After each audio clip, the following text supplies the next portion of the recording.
Добрый вечер. Здравствуйте всем. Доброе утро, добрый день. Все зависит от того, откуда вы меня смотрите. Так, как меня видно, слышно? Подскажите, пожалуйста, девушки, кто есть уже в чатике, кто уже пришел. Погода ужасающая сегодня, но я каким-то чудом заставил себя все-таки запустить эфир. Раз уж мы с вами договорились как минимум 2 раза в неделю, то стараюсь выполнять. К тому же у нас сегодня Монара, да, обещанная. И сегодня у нас пажи. Или в колоде Монары это валет. Валеты, или как еще называют, вальты. Ну, валеты будет более как бы правильно с точки зрения языка. Вот, у нас сегодня валет огня, земли, воздуха, ну и воды. Я постараюсь этот эфир оставить в доступе для всех. Просто потому, что карты, которые мы будем рассматривать сегодня, достаточно такие, ну, более или менее прокатывают. Да? Там нет ничего такого жесткого, как в Монаре бывает порой.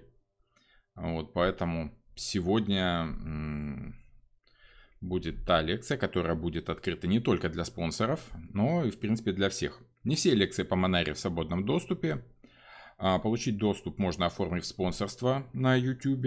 Это доступно для всех жителей Европы, Штатов, ну, в принципе, всего мира, за исключением тех территорий, которые у нас под санкциями.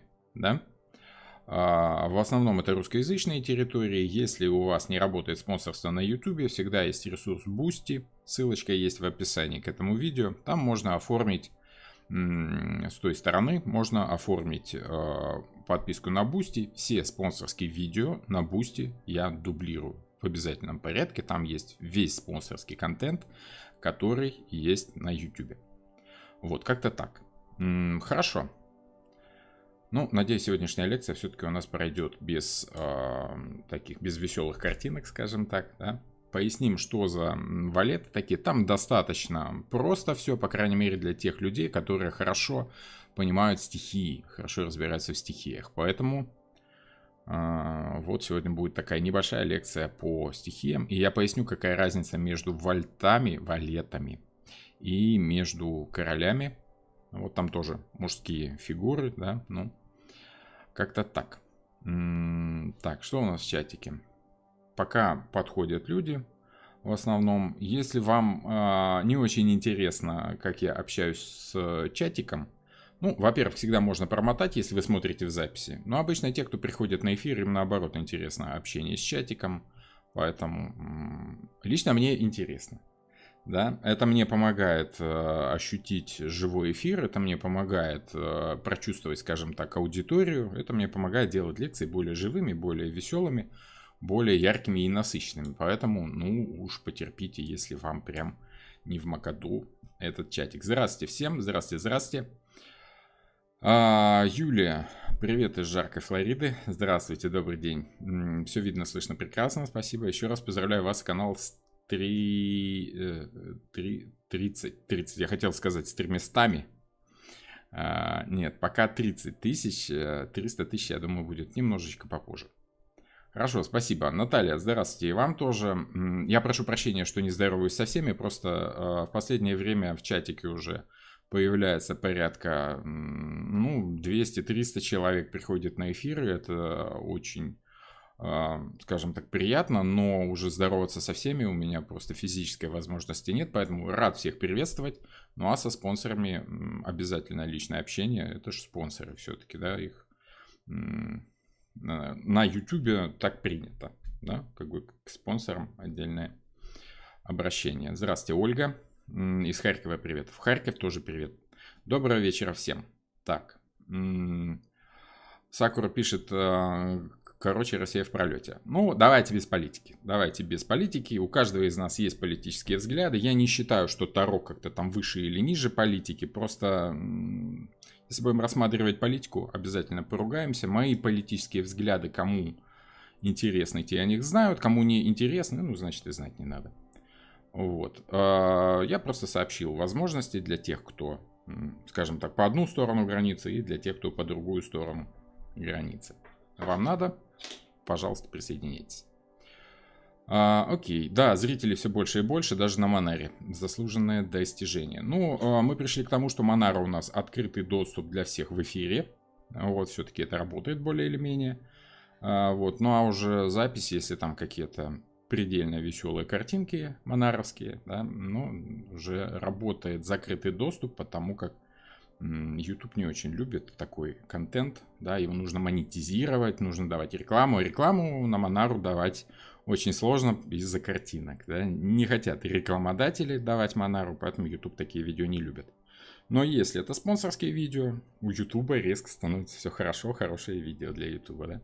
В общем, люди зарабатывают деньги, ну и ладно, пускай себе зарабатывают. Хорошо, ну что, давайте поехали, да. Я думаю, что все, кто хотел прийти конкретно на начало эфира, успели, пришли. Напомню, что у нас эфиры раньше были вторник-четверг, да, но сейчас вторник-четверг у меня лекции на онлайн-курсе, в онлайн-группах, поэтому среда-пятница. Ну и там либо суббота, либо в воскресенье, в зависимости от того, чем я там занят на выходных. Среда-пятница, я думаю, оставить на постоянной основе. Ну, понедельник уже сделаю для себя выходным. Окей, хорошо. Такими темпами мы скоро будем праздновать вашу серебряную кнопку, ждем. Но темпы спали немного, да, был такой пиковый онлайн, да, пришло много народу, в 2 раза выросло количество подписчиков, хорошо, приятно, но сейчас вроде опять все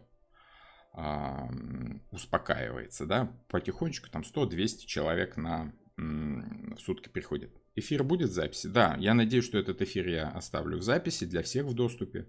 Вот, и для спонсоров, и для не спонсоров. Так что по пажам, по крайней мере, ну там картинки такие, понимаете, их в принципе можно показывать безбоязненно. Ну давайте начнем, да, что там долго телепаться. Опустим, почему назвали именно валет. Ну, валет это по сути паж. Валет, он же оруженосец, он же помощник рыцаря, да, то есть по сути это слуга, который разбирается в ситуации, скажем так. Если вы смотрели лекции мои по колоде Уэйта, по придворным картам, а напомню, что валеты, королевы, короли и там принцессы, по-моему, у нас еще, да, если я правильно помню, в колоде Монара. Я их называю валеты, рыцари, пажи, рыцари, королевы, короли, как привычно. Оно работает одинаково хорошо, смысл примерно тот же. Вот в Монаре у нас, я уж не буду показывать, да, чтобы не сбивать, скажем так, цензуру видео. В виде рыцарей у нас представлены девушки на лошадях традиционно, да, то есть такие активные девушки. Пажи у нас мужчины, молодые, каждый со своим характером. Короли и королевы такие уже более солидные, более серьезные, более интересные, скажем так, люди. А вот пажи, они такие несерьезные чуть-чуть, да. И вот об этой несерьезности мы с вами сегодня поговорим. Пажи, Светлана, добро пожаловать на канал. Пажи, они, в принципе, если вы помните лекции мои по Уэйту, правильный паж. Он понимает ситуацию и действует в ситуации так, как нужно, так, как ему велят. Да? Правильно понимает ситуацию и правильно на нее реагирует. Сам особо проявлять инициативу не может, потому как он не рыцарь. Он просто делает то, что надо делать, но делает это хорошо. Перевернутый паж не очень хорошо понимает ситуацию и делает то, что надо делать, плохо. Да? То есть как-то путается, теряется, такой себе, неумелый. Только-только входит в тему, только разбирается со стихией. Рыцари уже хорошо понимают, в чем дело, и они либо проявляют инициативу, и они такие хорошие, правильные рыцари, да. Перевернутые рыцари, они проявляют инициативу, которая портит клиенту ситуацию, да, то есть действуют в своих интересах, такие вот там есть мерзавцы, там есть жулики, аферисты, но прямые рыцари вполне так себе хорошо действуют, правильно действуют в нужную сторону. Короли и королевы управляют ситуацией, это они отдают приказания рыцарям и пажам. Ну и разница по королевам и королям, об этом мы поговорим попозже в следующих лекциях. Окей. Светлана, здравствуйте, Светлана. Так, ну что, наливайте там чай, кофе себе и приступим.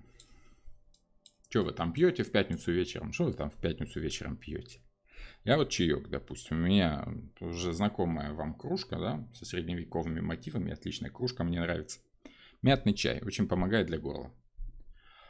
Ну и освежает. Так, ну что, заметьте, если в придворных картах Монары рыцари, королевы, короли обозначены знаками зодиака, то пажи никакой астрологической символики в себе не несут. И вот как раз этим вызывают некоторые вопросы у тех, кто привык отталкиваться от астрологических значений карт.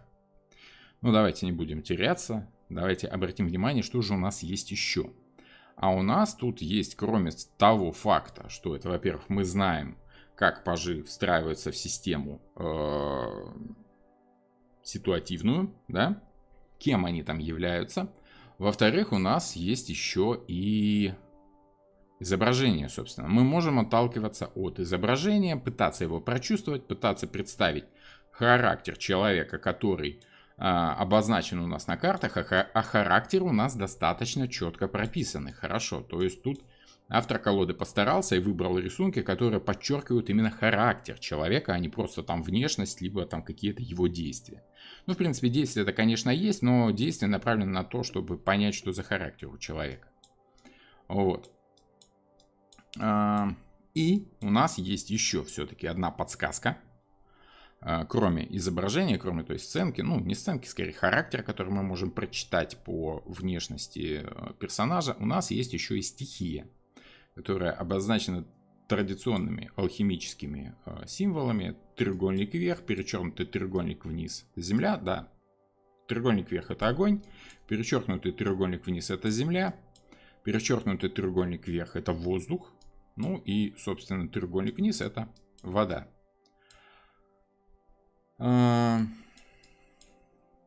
Отталкиваться от того, какая стихия активная, какая пассивная, но я думаю, вы помните. Огонь и воздух это активные стихии. И мы можем предположить, что пажи, я надеюсь, вы позволите, если я валетов буду называть пажами, мне так привычнее, просто чтобы не сбиваться. Вот. Так вот, пажи, они с одной стороны как бы не могут проявлять инициативу, да, потому как зависимы от ситуации очень сильно, и в негативе они вообще не очень понимают, что происходит, просто проявляют свой характер, особо не заморачиваясь и не замечая, как этот характер влияет на окружающую обстановку. Прямые пажи понимают, как их характер влияет на обстановку и пытаются подстроиться под обстановку, потому как изменить они ее все равно не могут. Вот. Огонь и воздух у нас стихии активные. Но надо помнить, что пажи активничать не очень могут, да, у них выбора особо нет, поэтому скорее такое вот сдавленное желание проявления себя у них присутствует. Что мы видим? Ну, давайте по огню, да. Во-первых, что мы видим по огню?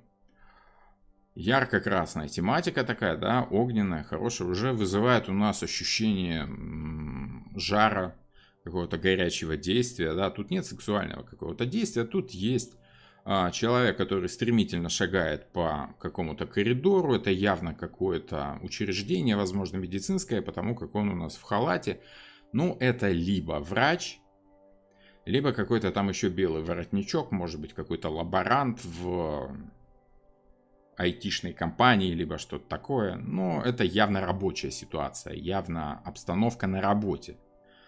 Вот, поэтому у нас этот паж явно увлечен работой. У него есть мысль, у него есть желание, у него есть направление, он движется по направлению к этой цели, движется стремительно, там полы халата развиваются, он решительно движется к своей цели. Плюс красный цвет, это Марс, это всегда решительность, это всегда желание, достижение своего желания. Я это хочу, я к этому иду, я вот это вот сделаю. То есть такой настойчивый молодой человек, который что-то вбил себе в голову и решительно осуществляет то, что он там себе в эту голову ненароком вбил. Вот. Очень часто это проявляется в увлеченности работой. Например, да, но не обязательно. То есть, в принципе, тут есть у нас увлеченность, да, горячее желание, огонь, человек зажегся, загорелся и побежал, вот нужно срочно. То есть, такой вот человек, который может вас зажечь своим желанием, однако Не до такой меры степени, как король. Вот король там просто, он щелкает пальцами, и вы начинаете хотеть то, что хочет король. А вот паж, он сам увлечен этим желанием, и не факт, что это желание настолько заразительно, что вы подпадаете под его харизму. Однако, понимаете, чувствуете, вот это его желание. Видите это желание и не обманываетесь. Вы прекрасно понимаете, что это его желание, а не ваше, которое он осуществляет. Многим девушкам нравятся такие вот не то чтобы уверенные, целеустремленные молодые люди, которые не останавливаются ни перед чем для достижения своего желания. Я бы не сказал, что тут есть активное действие, тут скорее стремление к этому активному действию. Поэтому это люди, которые социально активны, которые там что-то где-то, давай, поехали. Знаете, есть такое выражение, вот я за любой кипиш, кроме голодовки. Да, это вот может говорить о масти огня, о стихии огня, о масти огня, если мы говорим про карты. Да? Поэтому это люди, которые, если в позитиве, то это увлеченные люди с горящей искоркой в глазах. Но это их искорка. Не дайте себя обмануть, это то, что хотят они. В негативе это люди, которые кроме этой искорки в своих глазах не видят никаких других желаний. Вот они чего-то хотят, и они упорно движутся к этой цели. Что вы там хотите, абсолютно не важно. Если вы помните фильм «Фонтан», да, который я часто советую посмотреть на разных лекциях, очень глубокий, интересный философский фильм, режиссер Даррен Аронофски. Вот там одна из сюжетных линий была посвящена как раз ученому, врачу, хирургу, который ищет лекарства от смертельной болезни, чтобы вылечить свою жену. Да? Вот он забывает о желаниях этой жены, которая просто хочет побыть с ним рядом. Он: мне некогда, отстань, я должен заниматься работой, чтобы тебе помочь, да, не чтобы вот просто с ней побыть, да, он куда-то от нее убегает, чтобы заняться вот той идеей, той горящей, срочной работой, которую вот прям нужно, прям сейчас бежать, делать. Конечно, это ради нее, но это то, что он хочет. Это не то, что она хочет. Она хочет, чтобы он с ней побыл просто. Она уже смирилась там условно, да. Вот. А он: нет, вот, давай вперед мы будем. Интересные, зажигательные такие люди, которые выдыхаются, однако, достаточно быстро. Поэтому в раскладах этот человек будет расцениваться как молодой человек, достаточно интересный, увлеченный чем-то, увлеченный какой-то идеей, там, начиная с самых низших каких-то увлечений, например, какой-нибудь футбольный фанат. Пожалуйста. У него вот идея, нужно ехать на матч, нужно болеть за своих, прочее, все дела по боку, работа по боку. У нас сегодня матч, все силы направлены на это. И то, что вам там хочется сегодня с ним сходить в какой-нибудь ресторан, он говорит: ты что, с ума сошла, сегодня же матч. Вот это негатив по пажу огня, по вольту огня, по валету.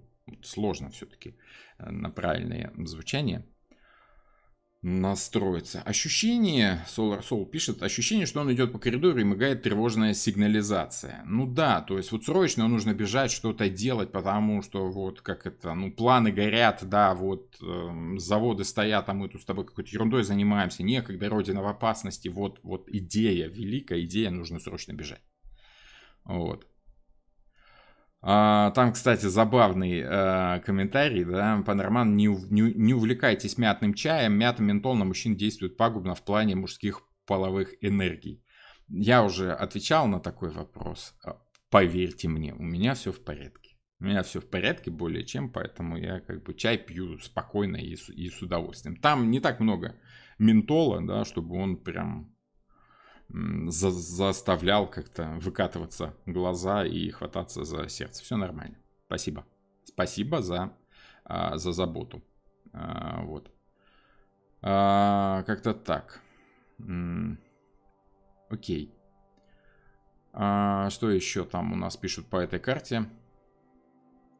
Он постоянно игнорировал улучшение обезьянки, только про опухоль спрашивал. Да-да-да, то есть вот это там речь о фильме идет, да, о сцене из фильма, где вот неважно, там детали неважно, важно что, вот как вот основная цель, вот мы движемся туда, остальное все по боку, вот надо. Очень интересные, яркие люди, харизматичные, но до какой-то меры степени. Надо сказать, что пажи — это молодые люди, либо, неважно, мужчины, да, с которыми встречаются. Это не те, которые захватили ваше сердце, и вы ничего поделать не можете. Это достаточно интересные люди, но, по крайней мере, отношения с которыми вы можете контролировать. Он не может вам диктовать, что вам делать, он может вас заинтересовать. Но это сугубо ваше решение принимать участие в отношениях с таким человеком. Вы его отчетливо видите, отчетливо понимаете и контролируете себя. Елена Владимировна, добро пожаловать на канал. Добро пожаловать. Вот. Поэтому можно сказать, что паж — это, достаточно легковесная фигура, может быть, там на одну ночь, допустим, да, интересный человек, с которым интересно пообщаться, интересно иметь дело, но вы контролируете ситуацию. Женщина контролирует ситуацию и не дает себя обмануть, если там обман, либо обольстить, если там обольщение, либо убедить, если он пытается вас убедить там по стихии, допустим, огня, либо воздуха, да, заставить вас что-то делать. Заставить вас что-то делать паж не может. А вот вы можете им немножечко порулить и сказать: ты вот делай то, ты вот делай это. Вот как-то так. Это в прямом значении. А значение это, в принципе, показывает позитив либо негатив. Тут важно понять, что в общем и целом это характер человека. Такой вот огненный, движушный характер, такой д'Артаньян, скажем так, да, который неважно что, лишь бы вперед, там вот достаточно социально активный товарищ, работа. Огонь — это работа, да, социум — это обмен желаниями, это то, что он хочет делать по своей работе. В основном человек может быть увлечен работой, это из минусов. Если вы помните какие-нибудь фильмы вот в 80-е, в 90-е, типа «Крепкий орешек», там «Полицейский из Беверли-Хиллз» и прочее, там, где полицейские расследования. И вот когда полицейский поздно ночью, либо рано с утра приходит домой, уставший там с какой-то перестрелки, с какого-то там отдела наркотиков и прочее, а жена такая расстроенная, злая: вот, опять ты уже сколько месяцев приходишь с работы, ты меня не любишь, ты семью бросил, да, ты только о своей работе думаешь. Вот такое. Светлана, добро пожаловать на канал.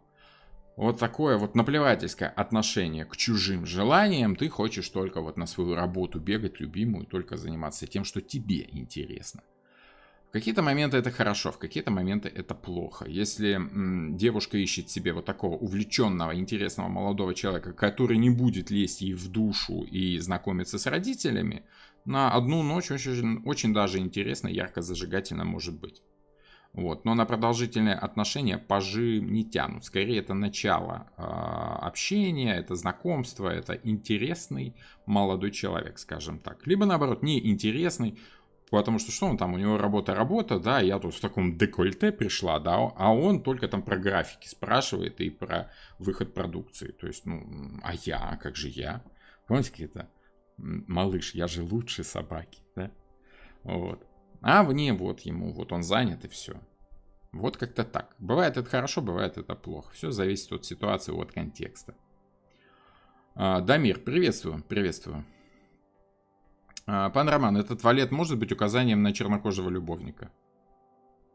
Если это только ваше какое-то личное значение, ассоциация, если у вас привязывается эта карта если у вас вызывает ощущение темнокожий любовник, окей, может быть.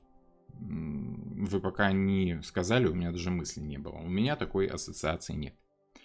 Другие тарологи пишут о трудоголизме и усталости на работе, переутомлении. Да, как вариант может быть. Но, пожалуйста, не ставьте сюда женщину в эту карту. Это мужчина. Тут отчетливо видно, что это мужчина. Второго Нара, напомню, я это на всех лекциях говорю, но если зрители только-только пришли, да, первое видео видят с моим блистательным участием, то на Манаре, если женщина, то это женщина, если мужчина, то это мужчина. Подсознание, оно не поддается управлению, да, оно если видит женщину, оно видит женщину, там первичные половые признаки очевидны, значит это не мужчина. А раз тут вот мужчина, ну значит это мужчина. Единственная карта, которая вызывает сомнения, это рыцарь воды. Там вроде бы женщина, но она так на мужчину похожа, вот в средневековом доспехе там как бы есть сомнения, мужчина это или женщина. Очень часто эту карту трактуют как мужчину с большим количеством реально психических расстройств, который, переодевшись во врача, сбежал из дурдома. Ничего себе. То есть человек страшный и непредсказуемый, часто шизофренией. Шизофрения это двойка мечей. Это разделение сознания на две части. Одна мысль и другая мысль. Да? Там по двойкам. Шизофрения это расщепление личности. Ну, если кто-то такое придумал, да, либо, может быть, это было у Монари в каком-то из комиксов. Не стоит брать прям вот так вот и прикладывать вживую комикс к карте. Составитель колоды часто просто брал картинки, которых нет ни в одном комиксе, да, и как вы там нет истории. То есть важен сам визуал. Когда вы работаете с картами Таро, вы должны чувствовать ситуацию. Если для вас это сумасшедший, ну окей. Но я не думаю, что сюда был заложен прям вот такой смысл, что сумасшедший бежит из сумасшедшего дома. Нет, вряд ли. Ну, мне не очень эта идея. Если другие тарологи так пишут, ну это их заморочки. Человек пажа огня, не романтики и личной жизни у него занимает далеко не первое место в его жизни. Первое место в жизни пажа огня, валета огня, занимают его желания. Желание это может быть работа. Чаще всего это работа, социум. Да? Мужчина же увлечен каким-то занятием. Он же что-то там делает. Чаще всего это работа. Либо какая-нибудь идея фикс. Да? Поехать на Фиджи. Вот, или на Гоа. И вот он прям делает все, чтобы поехать на Фиджи или на Гоа. Любая идея, которая засела у человека в голове, вот может направлять его желания и контролировать человека. То есть он не контролирует свои желания. Желания контролируют его. Пажи, они зависимые, они выполняют приказания, в том числе приказания стихии. У нас нет никакого знака зодиака, у нас нет планет, у нас нет ничего из астрологии, кроме стихии. Человек – это человек стихии. Человек огня – это человек стремительный, это человек страстный, это человек целенаправленный, но он целенаправлен туда, куда ведет его желание, его стихия огня. Вот как-то так. Откуда они все это берут, спрашивает Юлия. Ну, вот из своих фантазий. Там часто тарологи, к сожалению, часто выключают логику напрочь и фантазируют настолько буйно, что бывает, в самом деле возникает ощущение, вы что, серьезно? Ну откуда у вас такие ассоциации? Доктор, откуда у вас такие картинки? Да? Вот. Как это? У кого что болит? Хорошо. Страшно на него в этом красном пустом коридоре наткнуться. Да, потому что сшибет, он бежит по делам своим, понимаете? Вот. Хорошо. Второй Ошо Дзен, вроде двойка воздуха, так и подписано, шизофрения. Очень хорошо подписано, очень правильно, я считаю. Потому что по сути, по смыслу, там две мысли. А две мысли в плане ментального здоровья, это вот у человека один поток мысли. Когда два потока мысли, это две личности, это два человека в одной голове, это и есть шизофрения. А если как относится мужчина и его намерения? От контекста зависит. Ну, смотрите, если мысли, чувства, действия, он думает, что у него есть какая-то идея, он думает, что ему надо срочно что-то делать, он увлечен своим желанием. То же самое в эмоциях и в действиях. Это человек, увлеченный своими желаниями, не желаниями женщины. Это не король, это рыцарь, это паж. Он подвержен влиянию стихии. Как что ему там захотелось в его голове, то он и делает. Вот как-то так. Хоть не имею никакого отношения к Монаре, но включил эфир, чтобы просто послушать умные мысли. Спасибо, приятно очень. Вот. Возможно, Паш как зависимый от обстоятельств человек, которого могут выдернуть на работу из приятной домашней обстановки или со свидания. Он недоволен. Может быть и так, да. Но, понимаете, нельзя человека заставить, если он не хочет на самом деле что-то делать. Порой ему кажется, ой, я не хочу на работу, да, опять надо ехать на работу. Но раз ты едешь, значит, это все-таки твое желание, которое побеждает. Есть желание плюнуть и уволиться, и есть желание все-таки поехать на работу, даже если не хочется. Вот это желание, оно превалирует, понимаете? Вот. Нельзя заставить человека делать что-то, если он не согласен с этим хоть как-то. Там всегда есть выбор. Даже под дулом пистолета, да, вроде бы ты не хочешь делать что-то, но ты делаешь, потому что у тебя всегда есть выбор. Либо делать, либо не делать, либо отказаться и получить пулю в лоб. Это как бы не выбор, да, но по сути есть еще выбрать, да. Это крайне негативный, очень острый выбор, но тем не менее он есть. А если в раскладе для девушки на отношения на вопрос, что ей надо изменить в себе, выпадет король огня или король воды? Об этом мы поговорим в королях. Хорошо. Ну, вот такой у нас паж огня. Человек увлеченный. Если вы что-то хотите, он это может и не заметить, потому что он увлечен своим желанием. Это яркий такой мачо, да, который любуется собой, любуется своими желаниями, всем говорит о том, что я хочу, какие у меня планы, о себе говорит в основном, понимаете? Для него центр вселенной это он. И то, что он общается с какой-то девушкой, в первую очередь приятно ему. Понимаете? Он с девушкой общается для того, чтобы ему хотелось осуществить какое-то желание, вернее, для осуществления своего желания. Общее ощущение от карты, что есть острое желание и бежит его исполнить. И пусть все подождут. Что-то в этом роде, да. Даже сама женщина может подождать, потому что ему там что-то хочется. Вот. Причем, как бы, женщине, если это не нравится, она скажет, ну что, сумасшедший что ли? А как же я? И развернется, уйдет. У пажей нет такой власти над женщинами, как у королей. Понимаете? У нас же идет разделение пажи, какие-то там мелкие, да, ну симпатичные, да, там мальчик, интересно, с ним можно встретиться, там в клубе потанчить, где-нибудь там в туалете потискаться, что-нибудь такое, да, ну и все, давай пока потом. А вот король, да, он щелкнет пальцами, и женщина ничего с собой поделать не может, как бы, вот король огня, он скорее управляет желанием женщины. Как-то так. Хорошо, хорошо. Очень хотелось найти учителя, походу я нашла вас. Добро пожаловать на канал. Хорошо. Так, хорошо, что нашли. Кто ищет, тот всегда найдет. Паж земли. Валет земли. Что вы можете сказать по этой карте? Да? Непонятно вообще, что это такое. Что-то он в каких-то галифе смешных, да?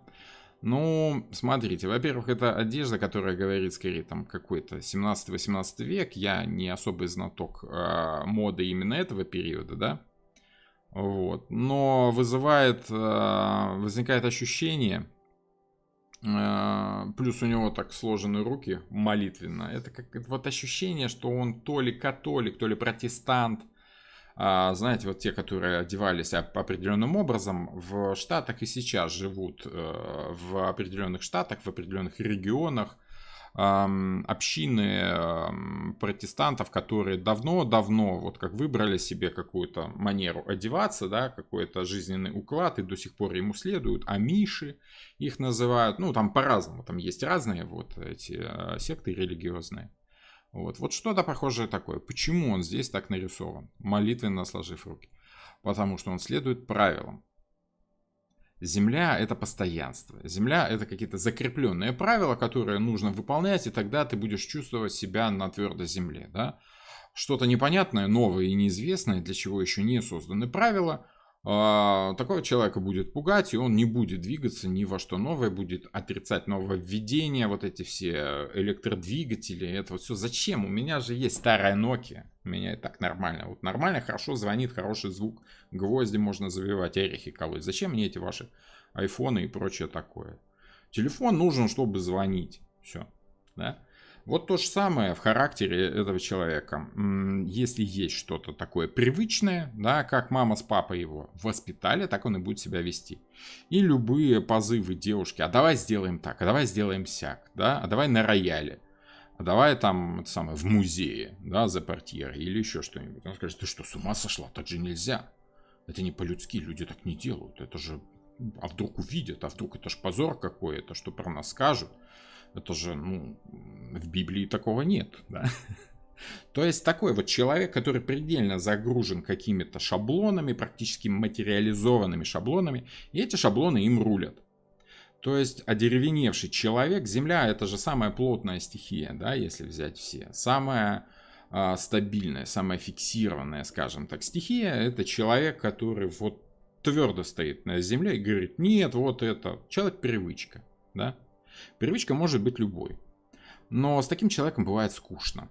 Если вы его изучили, вы понимаете, что он предсказуем, вы понимаете, что он действует всегда по шаблону. Да, там у него есть деньги, да, он определенным образом зарабатывая какие-то деньги, он любит их, знает им цену, он знает, как ими распорядиться правильно. Такой человек, сборник правил, да, как правильно заработать деньги, как правильно их потратить, в общем, такой скучный человек, как бы с точки зрения вот веселости, задорства, да, и чего-то такого, задора и движухи. Скорее, давай, вот зачем идти в ресторан, если можно купить продукты дома, приготовить, будет в 3 раза дешевле. Вот. Поэтому, это действительно человек, который, не то чтобы лишен романтики. Пажи, вот, которые слишком зависимы от своих привычек, они будут вот на светофоре в 12 ночи на абсолютно пустынном перекрестке стоять, ждать, когда красный погаснет и загорится зеленый, потому что это не положено на красный ездить. Мало ли, что ситуация, в принципе, по боку на эти правила, нет никого, да, видно там на 5 миль влево-вправо, что дорога свободна. Так ты переедь, время сэкономь. Нет, не положено, так нельзя. Вот, это разве можно так? Добро пожаловать на канал, я пропустил, кто-то там подписался, добро пожаловать. В общем, человек, который знает, грубо говоря, несколько поз в сексе, либо как-то привык вот так вот, а вот если вы вносите что-то новое, да, вот, а давай мы на тебя ушки кошачьи оденем, да, будешь у нас котик. Что? Как так? Извращение какое-то, да, то есть такой человек, который не очень умеет фантазию, да. Возможно, он хороший любовник на физическом уровне, да, он знает, как поймать ритм, он знает, на куда там что нажать, но он не ловит романтику.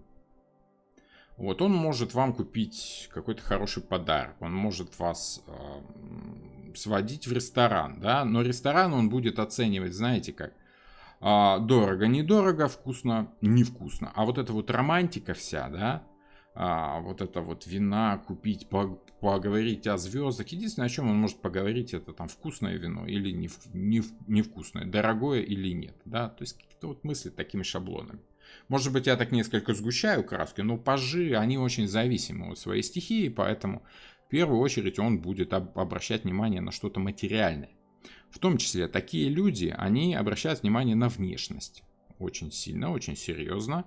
Да? С одной стороны, они как бы прагматичны, с другой стороны, они очень зависимы от внешности. Поэтому какая-то девушка необычной внешности, нестандартной внешности, пусть даже сексуально активная, пусть даже какая-то яркая, интересная, будет вызывать у него оторопь, говорит, она какая-то странная, она какая-то не похожая на всех. Да? Вот. В общем, такое. Всякие там девушки-байкеры вообще у него могут ужас вызывать. Потому что как это так? Это женщина на мотоцикле, это же, так же не принято. Вот, в общем, что-то такое. Скучноватый тип. Он, конечно, может быть спокойным, уютным, домашним, таким, знаете, плюшевым. Вот, кому-то нравятся такие. Если женщина сама по характеру спокойная, уютная, домашняя, то это такой хороший домашний партнер, который вместе с вами купит вкусную пиццу, включит сериал там какой-нибудь такой и будет вместе с вами там рассуждать о том, что а вот в этом сериале как-то неправильно показано, потому что вот так фантастики не бывает, что как бы там в безвоздушном пространстве звуки не распространяются, будут находить какие-то, знаете, неточности и несоответствия в фильме, что так же в реальной жизни же не бывает так. Как они не видят, да, то есть не понимая, что кино это фантазия, это не реальность, это условность какая-то, да, он будет цепляться к деталям, к мелочам, он может быть несколько занудливым, но достаточно въедливым и дотошным. Это человек, который заранее рисует карту маршрута и распечатывает еще и на бумаге на всякий случай, потому что вдруг телефон откажет, там что-нибудь такое, да. Он часто высчитывает там стоимость отелей по маршруту, берет самые дешевые, потому что, ну, какая разница, нам же только переночевать. К чему это вот эта роскошь? Вот, как-то так. У самих Лос Карабео валет земли студент, ученик, заявление, даже подача заявления на работу, например, любопытство и страсть к знаниям, астрологически начало зимы. Это правильно? Ну, смотрите, я не очень склонен к тому, чтобы брать маленькие белые книжечки и выискивать там какие-то намеки. Пажи, в принципе, все стремятся к каким-то знаниям, да, они вливаются в ситуацию, они пытаются что-то понять, но это скорее студент такой, понимаете, как вам сказать, зубрила, да, такой правильный пятерошник, который ходит на все лекции просто потому, что так положено, такие правила, ну вот как-то так. В этом плане я могу быть согласен. Астрологически начало зимы, я не привязываю астрологические соответствия с этими самыми с сезонами. Поэтому вот по началу зимы ничего сказать вообще не могу. Вот. Как-то так. Выглядит так, что и тени своей даже боится. Я бы не сказал, что он тени боится. Ну, может быть, это ваша ассоциация, может быть, она у вас будет работать. Мне так не видится, но, опять же, это уже, в свою очередь, моя ассоциация. Я его чувствую чуть по-другому. Душнило какой-то получается, простите за мой французский, пишет Марковкина. Ну, в негативе, да, душнило. А в позитиве это человек, который продумывает детали, мелочи, как бы ему важны какие-то идеалы красоты, чтобы все было гармонично, чтобы все было вот прям вот выглажено, чтобы все было чистенько, чтобы не пятнышко. То есть, ну, аккуратный человек, который тщательно выбирает слова, вежливый и, в принципе, правильный такой человек, понимаете? Кому-то он может показаться скучным и душнилой, а кому-то может показаться разумным человеком, который много знает и использует свои какие-то знания, правильно применяя их. Вот. То есть он как любовник, он знает, как все делать, он знает, как все делать правильно, да, где куда нажимать, там, что кусать, что крутить, да, и прочее, прочее, это вот все. Но, тем не менее, создается ощущение, что это какой-то физический процесс, скорее, чуть ли не механический, да, без души как-то так вот. Опять же, если в негативе. Вот.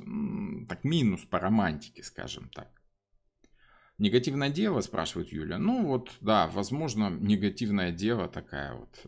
Но опять же, есть дева негативная, есть позитивная. Дева позитивная, это тоже интересные мужчины. Они хорошо зарабатывают, они там какие-нибудь айтишники, допустим, да. Либо люди, которые хорошо разбираются в механике, в чем-то таком вот, в чем-то логичном, в чем-то в том, что можно применить. Вот. Уважаемый пан Роман, можно переносить значение Монара на обычное Таро Уэйта? Или это немного другое? Это немного другое. Местами совпадает, но местами это такая достаточно оракульная колода, которая вот по соответствиям Монары, по соответствиям Уэйта не всегда попадает четко. Но сама по себе колода работает неплохо, поэтому как бы с Уэйтом их мешать не стоит, но улавливать какие-то дополнительные значения по Уэйту в принципе можно. А мне он напоминает шведского посла из фильма «Иван Васильевич меняет профессию», который Кемскую волость просил. Ну да, что-то есть там такое. Вот. Шведы, там же они в основном-то протестанты, да? Ну, на тот момент были. Вот одевались примерно так, примерно в то время. С другой стороны, у таких, как говорится, в тихом омуте из собственных ограничений. Ну, может быть. Эфир будет сохранен? Да, будет сохранен. Я постараюсь этот эфир сохранить для всех, не только для спонсоров. Зануда отличник, при этом еще и не симпатичный. Но с другой стороны, спокойный, предсказуемый и уютный, домашний такой, да. Домашний мальчик, который, в принципе, там может и поесть приготовить, и пропылесосить. То есть такой, ну, земной человек. Ну, а почему нет? Вот. Знаете, такие ездят обычно на... вот есть такая машина, Volkswagen Passat, да? Не супер-пупер машина, но она достаточно такая удобная, потому что там большой багажник, универсал, да, туда можно мешок картошки загрузить, да, и как в Беларуси говорят, мешок картошки и пол кабана, вот. То есть, ну, такой человек-прагматик, да. Человек с руками, он может что-то делать, он знает, что как работает, он может разобраться, починить, но при этом как бы романтики от него освобождать не стоит. Наталья, есть ощущение того, что чел умеет все использовать для себя, можно втереться в доверие, например, чтобы потом для себя что-то получить, лицемер и льстец. Но они такие меркантильные, да, то есть он знает, как это работает и знает, как это использовать. Может, немного похож на иезуита, да, вот как были такие монахи, иезуиты, вот они славились своим умением как-то так, даже это, в принципе, стало нарицательным словом, иезуит, да, это такой хитрый человек. Но хитрый в том плане, что прагматичный, знает, как извлечь пользу из всего.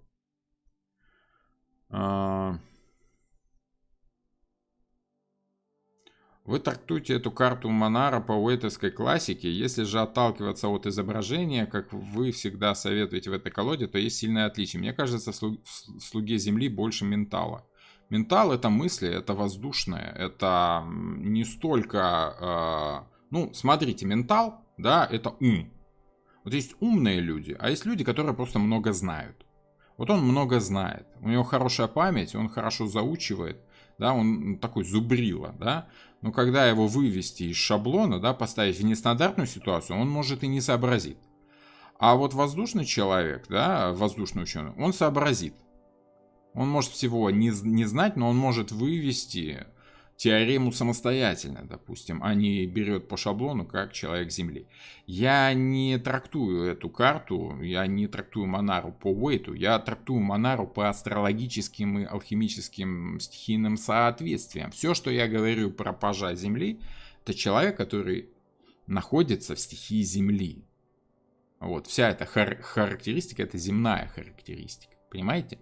А не уэйтовская. Уэйт тоже брал эти характеристики, потому что он отталкивался от стихийных соответствий. В нем нет лицемерия. Ну, возможно, тут так нарисовали такого хитрого, льстивого как бы человека, да, который ищет какую-то личную выгоду для себя. Я вижу скорее так. Если соотносить это с прагматикой Земли, вот, то да, о земных людях, о таких негативных земных людях говорят, что он за копейку мать родную продаст, да, везде ищет какую-то выгоду. Вот. Тень за ним значит что-то. Тень за ним значит, что источник света находится перед ним. Я не думаю, что Монара рисовал вот этого человека, эту тень, чтобы в колоде Монары это потом тень что-то значило. Скорее это просто тень, да? Ну, может быть, какой-то... Смотрите, если брать тень как что-то важное, мы можем ее привязать к какой-то двуличности, каким-то теневым своим желаниям, какой-то выгоде, которую он не рассказывает, да, то есть имеет какой-то второй смысл, хотя вроде бы хочет казаться прямолинейным и прочее, прочее. Такое.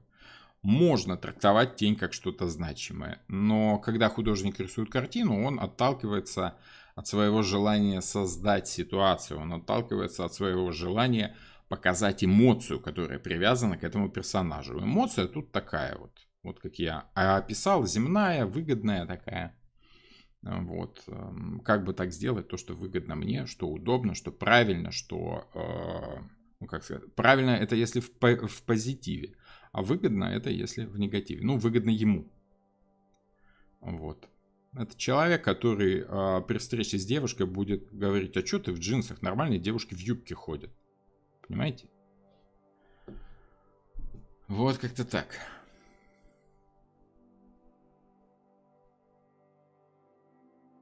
Мне кажется, тут зрители тоже по стихиям разделились. Понимаю головой, что много позитивных качеств, но для меня Водолей этот паш все равно не особо приятен. А вот Тельцу бы зашел, все мы разные. Конечно, конечно. Нам нравятся люди наших стихий, мы их интуитивно понимаем и интуитивно с ними согласны. Вот. Мне вот скорее паш Земли тоже не очень. Я не очень люблю таких прагматичных людей. да, поэтому он мне тоже неприятен, плюс он так нарисован. В отношениях такие прагматичные люди убивают романтику, поэтому тут карта такая прям негативно нарисована, хотя это просто человек, который детально, дотошно что-то знает на точном уровне, такие, знаете, ученые зануды. Вот. Вот если предыдущая карта у нас может значить ученый, увлеченный какой-то идеей, с горящими глазами, там срочно нужно изобретение, да, то тут такой ученый, подождите, давайте проверим, давайте пересчитаем еще раз. До 20-го знака после запятой, это не романтика, это такое, это удобно, выгодно, но скучно. С точки зрения сексуальных отношений. Хорошо. Руки этого пажа земли словно в позе благодарности. Можно ли прочитать это еще как благодарный человек? Это может быть поза просителя, пожалуйста, да, это может быть поза моления, да, когда он, это может быть религиозный человек, который живет по стандартам, по шаблонам, по правилам, которые прописаны в религиозных книгах. Вот как-то так. Хорошо. Следующий паж, да?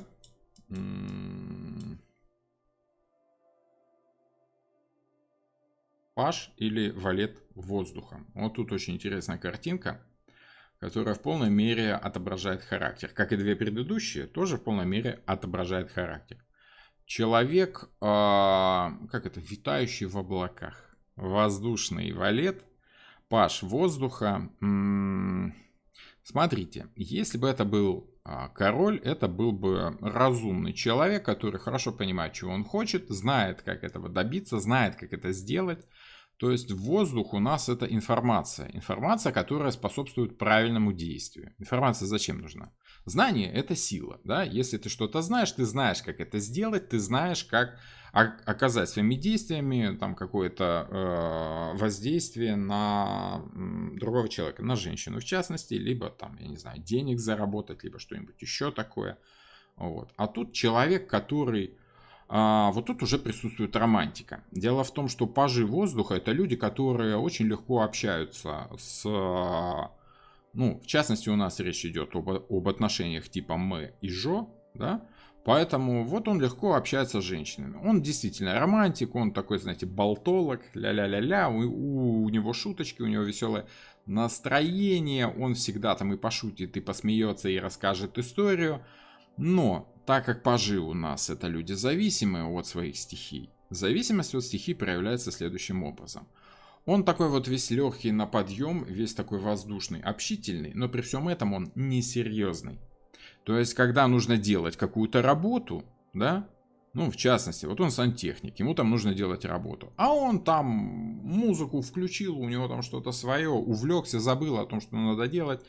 Паж воздуха легко перескакивает с темы на тему, не доделывает, такой необязательный человек, который нынче здесь, завтра там, как легкий сквознячок. Вот. Он может быть очень обаятельным, он может быть интересным, легким в общении, но женщина это видит, женщина отчетливо это понимает. Это не король воздуха, который такие слова говорит, что женщина забывает о том, что она хотела, она с ним согласна полностью. То есть король воздуха любую женщину уговорит, убедит в том, что он прав, каким-то образом представив факты настолько железные, логически, что вам просто не останется ничего, как верить, да? Допустим, король мечей, король воздуха, это вот, допустим, хирург, врач-хирург. Вы верите врачу-хирургу? Конечно, потому что он вам столько фактов выдаст. Там, что у вас там и эритроциты, и у вас там спайки рассосались, и у вас там то и сё, пятое и десятое, вы ему верите, потому что он говорит много умных слов, он такой убедительный очень человек, который точно знает, что он говорит. А вот паж, он в той же стихии, он в информационном общении, но он такой бла-бла-бла, болтун, говорун, да, птица-говорун отличается умом, отличается сообразительностью. Такой вот вроде сообразительный, интересный в общении человек, приятный собеседник. С ним можно там и в ночной клуб, и туда-сюда, но полагаться в серьезных делах на него не стоит. потому как он их не доделает. У него там заиграет любимая музыка в наушниках, он все бросит, будет танцевать, потому что да ладно, ты что, прикольная там песенка, да, что ты дуешься, все нормально. Вот такой легкий, поверхностный, как весенний бриз.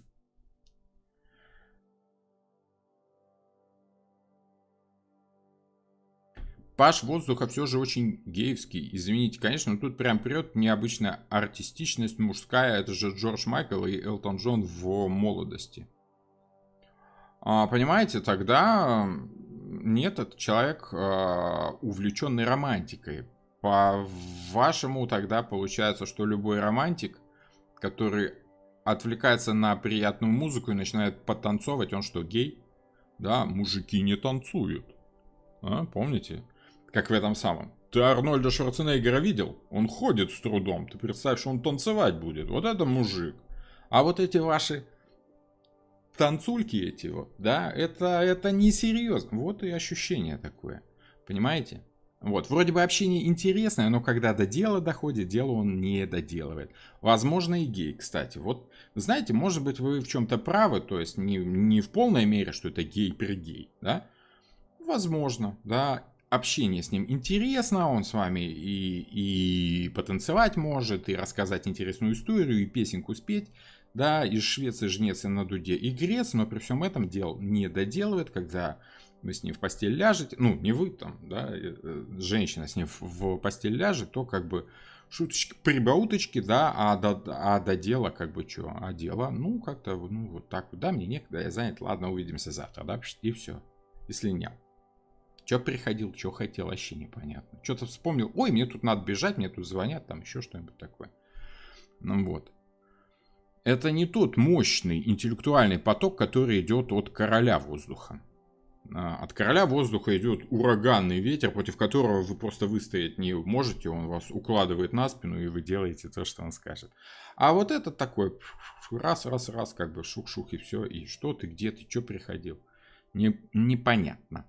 Но с другой стороны, это легкий в общении, интересный человек, который много знает, много может рассказать, но достаточно поверхностно. Такой, знаете, негативный близнец, да, который не очень отвечает за свои слова, но при всем этом очень любит их бросать на ветер. Вот, надеюсь, понятно. Фигаро там, Фигаро тут и нигде. Ну да, Фигаро. Этот человек в коллективе, который нашим и вашим со всеми подружит и анекдот расскажет, но когда нужно холодильник на 9 этаж затащить, ему вдруг позвонит кто-то важный, он весь процесс проболтает. Да, причем без всякой задней мысли. У него в самом деле как-то интуитивно находятся какие-то занятия, вот не то чтобы более важные, а какие-то вот сейчас, раз и все. Да, вот, ой, кто-то звонит, да, ну там, ладно, я сейчас, да, и вот хороший пример, да, что-то в этом роде. А король позвонит и наймет бригаду, которая затащит холодильник. Короли, они такие. Короли, они владеют ситуацией, они управляют. А тут человек захвачен в плен стихии воздуха. Он такой вот необязательный, но легкий, интересный в общении, свежий. Освежающий такой человек. Опять же, с пажами можно переспать, да, там разок-другой. Но замуж за таких не ходят. Вот. Мне кажется, что все валеты и пажи это дети или подростки, не выросшие короли. Но это если брать колоду Уэйта, да, то пажи часто бывают в роли детей, рыцари в роли подростков, да, а уже взрослые мужчины, состоявшиеся в жизни, там это короли могут быть. Тут скорее такой. Ну, смотрите, колода Монары это больше про отношения постельные, да, поэтому это молодой человек, вполне в силе, но такой бестолковый, с ним можно встречаться, но вот жить, ну, сомнительно. Интересный, приятный парень, но бестолковый, понимаете, такой, слишком легкий, слишком необязательный, поверхностный. Можно сказать, что он увлечен отношениями, которые есть, но не думает о серьезном продолжении. Да, он не в состоянии думать какую-то продолжительную мысль, о каких отношениях там речь идет.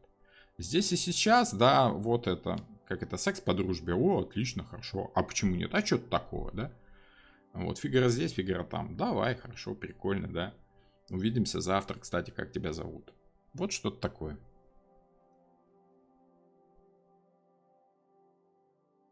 Вон такие дела, пироги. Как-то так.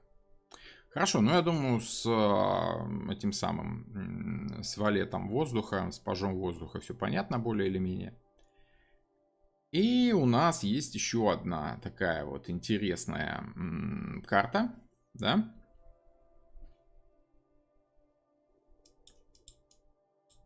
Паш или валет этого самого, воды. Вот это тип, который, я бы сказал, что он опасный, если бы он был королем. Король — это властитель ваших эмоций. Да? Ну, король воды. А вот паж воды — это человек, который находится под управлением этой стихии. То есть он такой эмоциональный мужчина. Он может быть интересным, он может быть брутальным, он может быть романтичным, как угодно. Но он эмоционален. А женщинам очень нравится эмоциональная мужчина. Там чувствуется глубина, чувствуется, что он чувствует женщину, да. И он часто этим пользуется. Если женщина как бы ведет себя чуть бестолково, да, как-то так вот, не очень понимает, с кем она дело имеет, то велик шанс как бы попасть под влияние такого мужчины, который сам не сильно это понимает, что ему надо. А надо ему романтики, надо ему вот отношений, вот этой самой любви, вот этого самого секса. Почему он тут тащит вот девушку в пещеру, условно говоря? Просто потому, что таким мужчинам очень часто девушки сдаются легко, без боя, потому как, это влюбленность, и он тоже искренне влюбляется, но он искренне может влюбляться в кого угодно, да, у кого юбка короче, в того искренне и влюбляется, просто потому что, как-то вот захватила эмоция, и он эмоционально себя ведет. Это люди, которые ведут себя эмоционально. Они, может, не очень говорливые такие, но вот они, знаете, есть такие. Гитару там тын-тын-тын-тын-тын, раз, и тун-тун-тун-тун-тун-тун-тун. Молчит, только смотрит на вас. Все, женщина тает, она уже согласна, чтобы ее на плечо взвалили и как бы в подсобке актового зала там осчастливили, да? Вам вполне вероятно, что такие типажи знакомы. Это могут быть такие вот общительные мужчины, которые тонко чувствуют женщин, но при всем этом они поддаются своим собственным эмоциям. Они ими не управляют. Они, если в вас влюбились, да, это могут быть интересные отношения, которые вот, ну, с ними интересно встречаться, они там и ромашку в поле вам сорвут, и букет роз принесут, и в ресторан вас пригласят, потому что знают, что у вас там это самая склонность там к японской кухне, допустим, либо что-то такое. Но когда у него вдруг воспылает эмоция какой-то другой девушки, он не в состоянии ее контролировать. Это такой вот, знаете, бабник. Да? Он влюбляется в каждую мимо проходящую юбку абсолютно искренне. И вот этой искренностью он девушек и завоевывает. Потому что женщины чувствуют эмоцию мужчины. И вот против этой эмоции женщины ничего сделать не могут. Это самый опасный тип вот таких вот валетов, таких пажей, да, которые не хотят брать ответственность за эти эмоции, но ловко, весело укладываются в постель ко всем симпатичным девушкам, просто потому что абсолютно искренне, как влюбчивые вороны, влюбляются во всех мимо проходящих симпатичных, интересных девушек. Как-то так, понимаете? Вот. С одной стороны, если вы ищете вот такого романтического приключения на недельку в Турции, да, в отеле, да, вот такой аниматор, понимаете? Такой вот эмоциональный турок. Молодой, симпатичный, и который забудет о вас сразу же, как только появится там очередная новая, интересная, свежая туристка. Вот как-то так. Сурая Бадалова. Я прошу прощения, если я читаю не так ваши имена, фамилии, но временами в латинице сложно. Можно сказать, что он увлечен отношениями, которые есть, но не думает о серьезном продолжении. Если вы про пажа воздуха, да, можно сказать. Можно такое сказать. Балерон. А тут не работает правило: хочешь быть женой генерала, выходи за лейтенанта, Паша король. Ну смотрите, когда мужчина в вас влюблен изначально при первом знакомстве, он, конечно, всегда Паш. Он захвачен этой стихией своей, там либо страсть, либо физическое влечение, да, либо эмоциональное, либо интеллектуальное. Интересно ему с вами общаться, интересно с вами поговорить, там провести вечер. Вот. Впоследствии, если его эмоция захватывает его более серьезно, он начинает с ней работать. Но изначально первое знакомство — это всегда общее ощущение от человека. Но это скорее такие, пажи не сильные карты. Это молодые люди, с которыми можно встречаться, но еще раз говорю, замуж за них ходить сложно. А бывает такое, что встречается, бац, сразу король, да, то есть он нормальный, уверенный в себе мужчина, который правильно расставляет приоритеты, водит вас в правильный ресторан, дарит правильные подарки и вообще за ним как за каменной стеной и прочее, прочее, прочее. Это уже короли. С ними вообще бороться невозможно, потому что они управляют ситуацией, делают то, что хотят. А вот тут он делает то, что хочет, но не понимает, как у него это выходит. Поэтому, если что-то пойдет не так, он просто не владеет ситуацией, он вот этими своими яркими, красивыми, мощными, теплыми эмоциями будет фонтанировать в абсолютно другую сторону, если вдруг ветер переменится, понимаете? Поэтому, воспитать из такого короля, разве что в раннем возрасте, в подростковом, когда люди еще учатся только управлять своей стихией, тогда да, тогда это может быть молоденький там какой-нибудь мальчик, да, но если это человек, которому там 35-40 лет, а он выпал у вас на пажа, то это такой бабник, либо там что-то такое вот жулик, обманщик там, или вот просто человек, который не контролирует свои эмоции и волочится за каждой юбкой. Вот, как-то так. Может быть и ревнивец? Может быть и ревнивец. Паш воды — это паш кубков? Да, конечно. Вода — это же кубки, эмоции. Чарующий принц — это водный валет. Это солдат. Помоги, помоги, я солдат твоей любви. Как мне быть, подскажи, я не знаю. Я не знаю, что за чарующий принц, честно говоря. Это какой-то образ или что? Или это просто вот такое словосочетание? Почему у женщины какие-то рубцы на ногах? Может, на свежеокрашенную лавочку села, не знаю.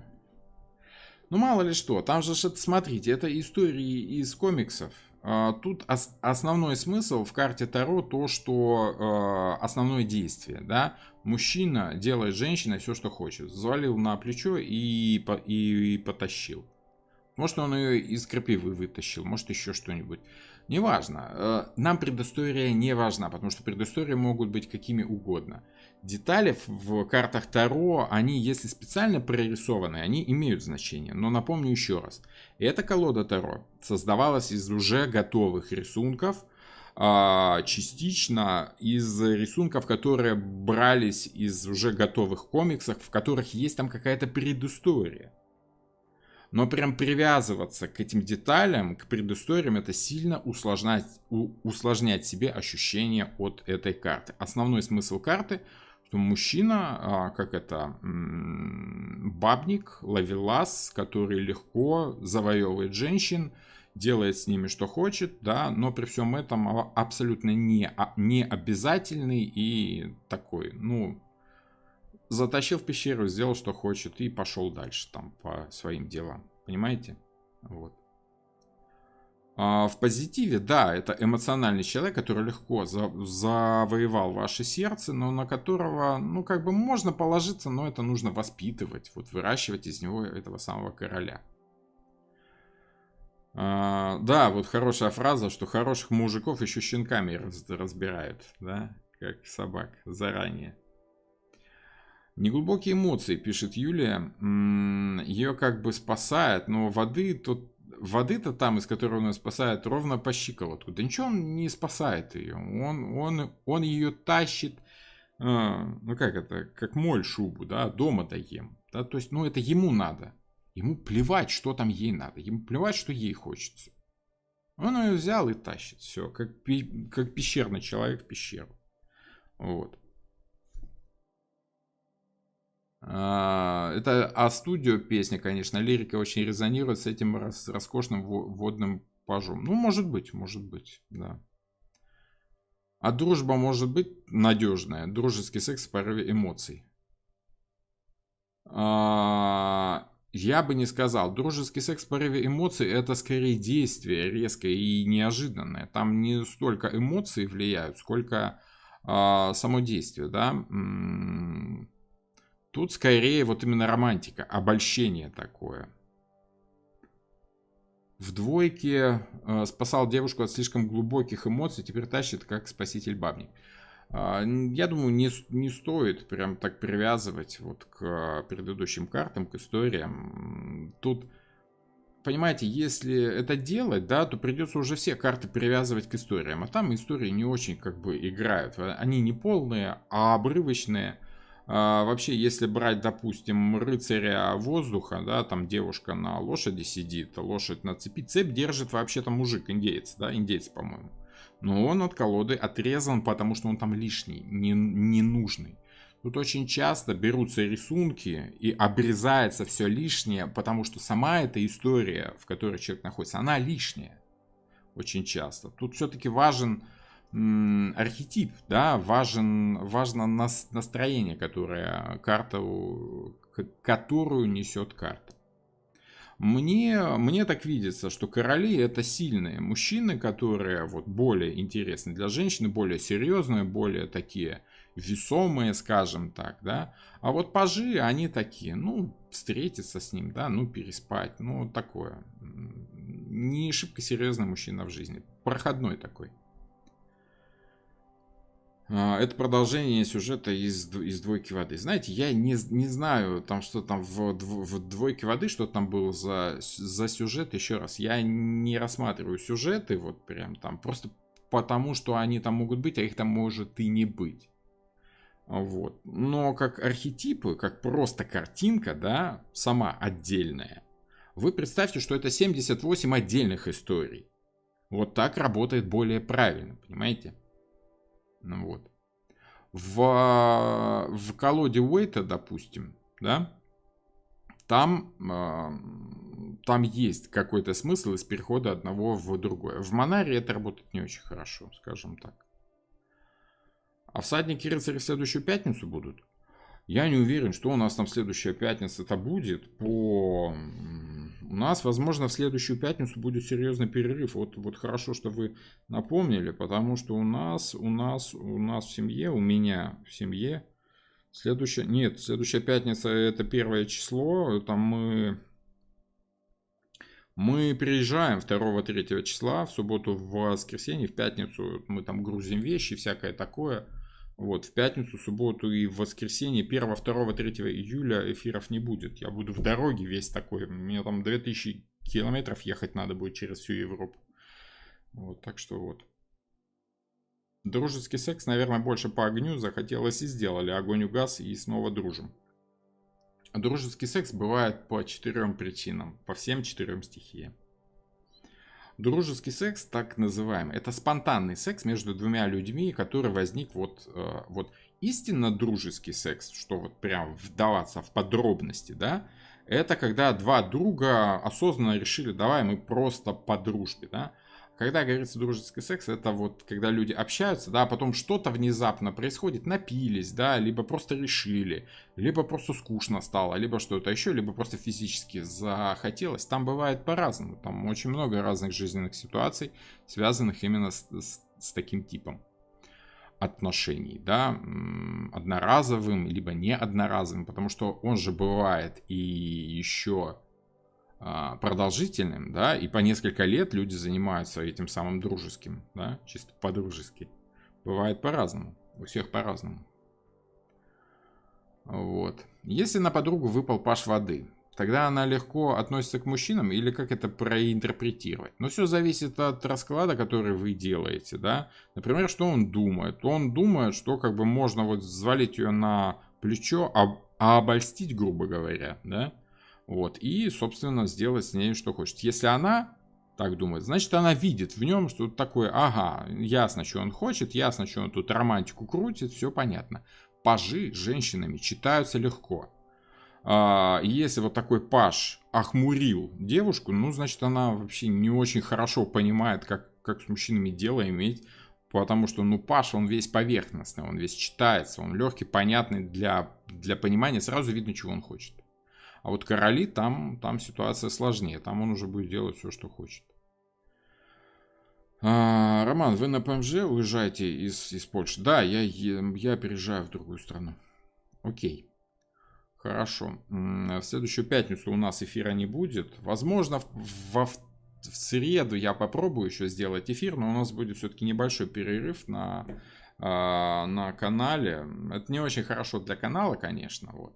Но, тем не менее, ну, может, я постараюсь там записать какое-нибудь видео, либо выложить одну из лекций, которые я читаю на практическом курсе, вот на пятницу и на следующую неделю, пятницу. Может быть так, чтобы не было такого жесткого перерыва по видео, чтобы вам было что смотреть.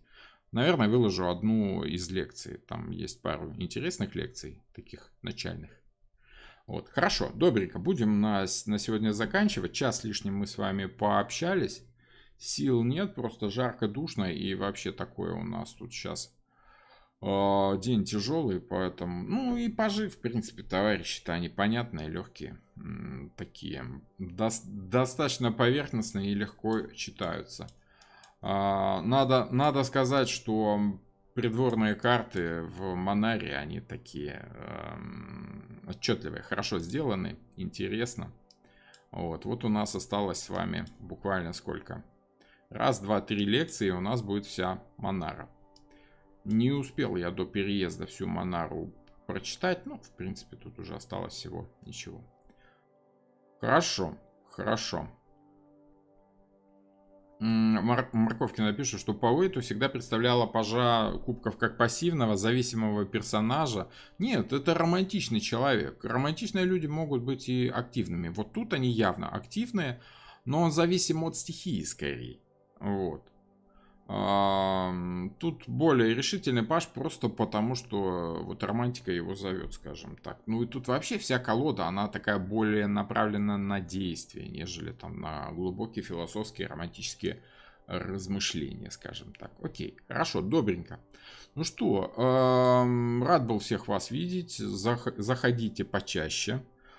Ольга, да. Дякую за ваш труд, пан Роман. Спасибо, Ольга. Юлия, спасибо, Ольга. Девушки, отдельное спасибо спонсорам, да, спасибо за поддержку канала. Это на самом деле морально очень помогает, да, видеть, что человек готов как-то с копеечкой расстаться, чтобы поддержать канал. Это вдохновляет в первую очередь и очень приятно.